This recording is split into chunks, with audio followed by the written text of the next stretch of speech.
Dando prosseguimento no nosso curso, Eletrônica Prática. Aula 31, módulo 2.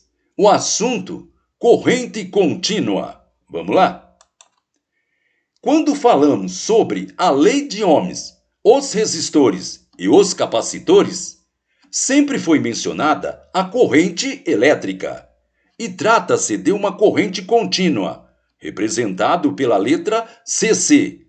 Ou seja, um fluxo de elétron que flui continuamente, sempre no mesmo sentido.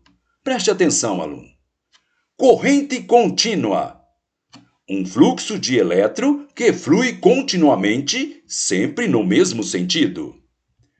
Dependendo, contudo, do tipo do gerador, a corrente elétrica ela pode assumir outro tipo de fluxo que não seja um fluxo contínuo. Veremos nesta aula alguns aspectos básicos tanto sobre a corrente contínua como também sobre a corrente alternada. Chama a atenção dos nossos alunos para o conceito mostrado nesta aula, pois dos seus conhecimentos já adquiridos, teremos mais informação sobre a lei de Ohms, resistores e capacitores, podendo com isso ser também extraída toda a base teórica da eletroeletrônica. Observe agora com atenção a figura ao lado. Conforme podemos ver, a corrente fornecida por pilha ela é chamada de corrente contínua. Por quê? Porque ela flui continuamente, sempre no mesmo sentido. Esse fluxo ele se mantém enquanto a pilha tiver energia para fornecer ao circuito. A palavra circuito, ela tem o mesmo significado do termo círculo, e seu significado é óbvio, algo cujo fim retorna ao seu começo. Observando com atenção uma pista de um autódromo para a corrida da Fórmula 1, é fácil intuir esse conceito. Embora nenhum dos autódromos seja perfeitamente circular, todos eles são chamados de circuitos simples. Por quê? Porque seus fins estão emendados com o seu começo, de modo a permitir aos carros neles circulares indefinidamente, por quantas voltas se queira.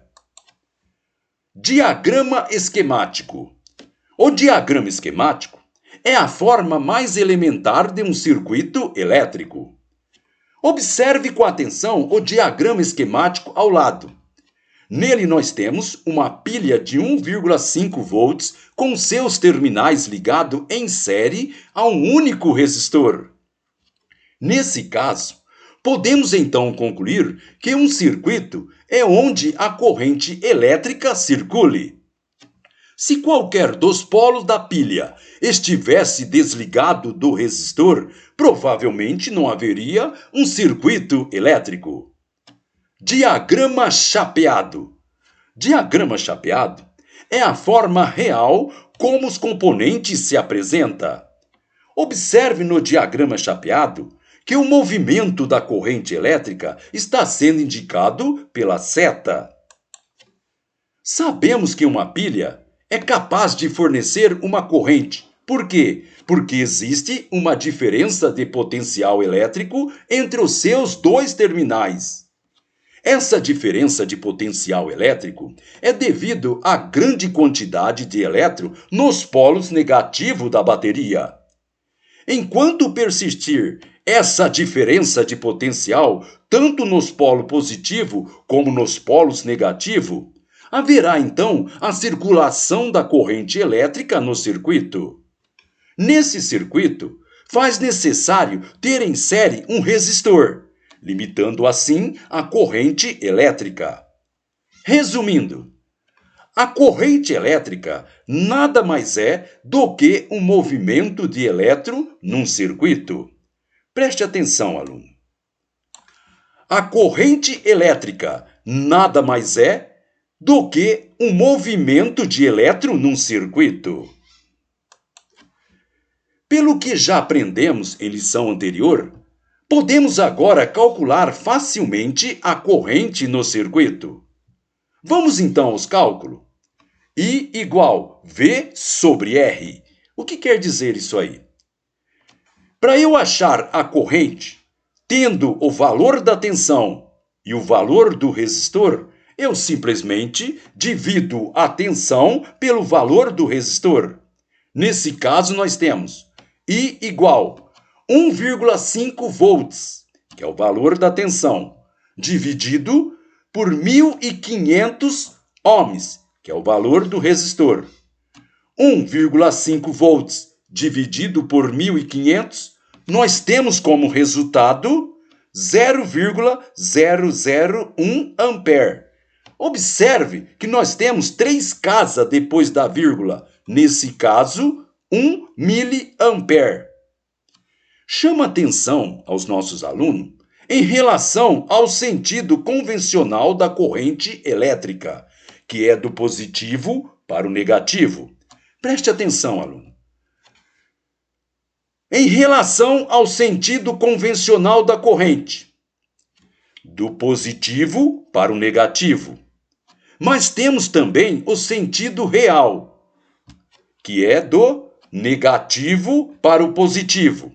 Preste atenção. Sentido convencional, do positivo para o negativo.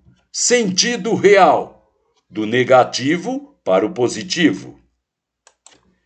Voltando ao assunto da corrente elétrica, podemos então fazer uma interessante analogia a partir de 2 recipientes, no nosso caso será 2 caixas d'água interligadas por um cano, junto às suas bases.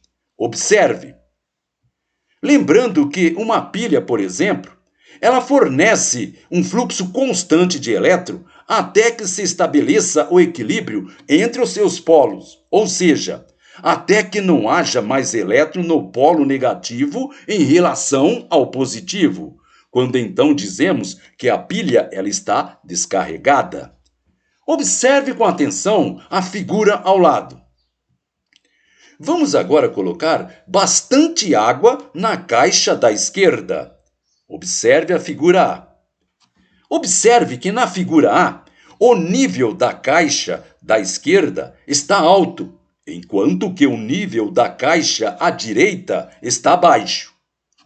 Ao fechar o circuito entre as 2 caixas, através do cano que interliga a sua base, a água da caixa à esquerda ela passará para a caixa da direita. Observe. Observe que essa situação não pode pendurar por muito tempo, já que a água começa a fluir continuamente da caixa cheia de água para a caixa vazia. Esse fluxo de água, ele é constante. Só irá parar quando finalmente os níveis das 2 caixas tornarem iguais. Preste atenção, aluno.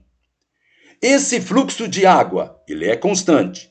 Só irá parar quando finalmente os níveis das 2 caixas tornarem-se iguais. Nesse momento, embora as caixas continuem interligadas pelo cano, não há mais o fluxo de água. Observe com atenção a figura B. Preste atenção na figura B. Esse arranjo, chamado em física de vasos comunicantes, ilustra perfeitamente, por comparação e analogia, o comportamento da corrente elétrica em relação a uma pilha carregada ou descarregada num circuito fechado. Basta então imaginar o fluxo d'água como sendo o fluxo de elétron.